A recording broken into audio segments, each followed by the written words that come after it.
అందరికీ praise lord. అందరు బాగున్నారా? ఎడారిలో సెలయేర్లు డిసెంబర్ 1 విందామా?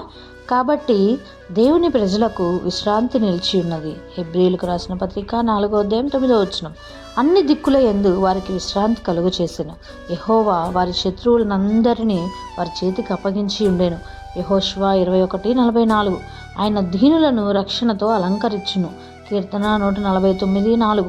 ప్రఖ్యాత క్రైస్తవ సేవకుడు ఒక ఆయన తన తల్లి గురించి చెప్తుండేవారు. ఆవిడ చాలా కంగారు మనిషి. ఇలా కంగారు పడడం, ఆందోళన చెందడం పాపమని గంటల కొద్దీ చెప్పి ఆమెను ఒప్పించడానికి ప్రయత్నిస్తూ ఉండేవాడు. కానీ ఆవిడ దిగుళ్ళు తీరలేదు. లేనిపోని బాధలు ఊహించుకొని దిగులు పడేది. అయితే ఒకరోజు చిరునవ్వుతో ముఖం వెలిగిపోతూ కనిపించింది ఆమె. ఏం జరిగిందని అడిగాడు అతడు. రాత్రి తనకు కల వచ్చిందని చెప్పింది ఆమె.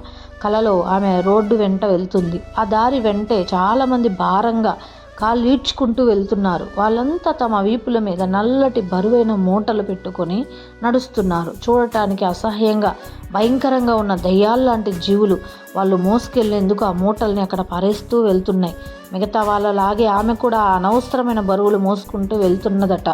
దయ్యాల బరువులకి కుంగిపోతూ కాసేపటికి తలెత్తి ఒక మనిషిని చూసిందట. అతని ముఖం దయతో వెలిగిపోతున్నది. అతను ఇటు అటు పరిగెడుతూ ఆ మనుషుల్ని ఏదో చెప్పి ఓదారుస్తున్నాడు. చివరికి ఆమె దగ్గరికి వచ్చాడు. ఆమె తన రక్షకుడని ఆమె గ్రహించింది. తానెంత అలసిపోయానో ఆయనకు చెప్పింది. ఆయన విచారంగా నవ్వి ఇలా అన్నాడు, ప్రియ కుమారి, నీ బరువులు నేనిచ్చినవి కావు. వీటి అవసరం నీకు లేదు. ఇవన్నీ దయ్యం ఇచ్చిన బరువులు. అవి నీ ప్రాణాలు తోడేస్తాయి. వాటిని పడయి, వాటిని ముట్టుకోకు. అప్పుడు నీ దారి తేలికవుతుంది. రెక్కలు కట్టుకొని ఎగిరిపోయినంత తేలికగా ఉంటుంది. ఆమె చేతిని తాకాడు ఆయన.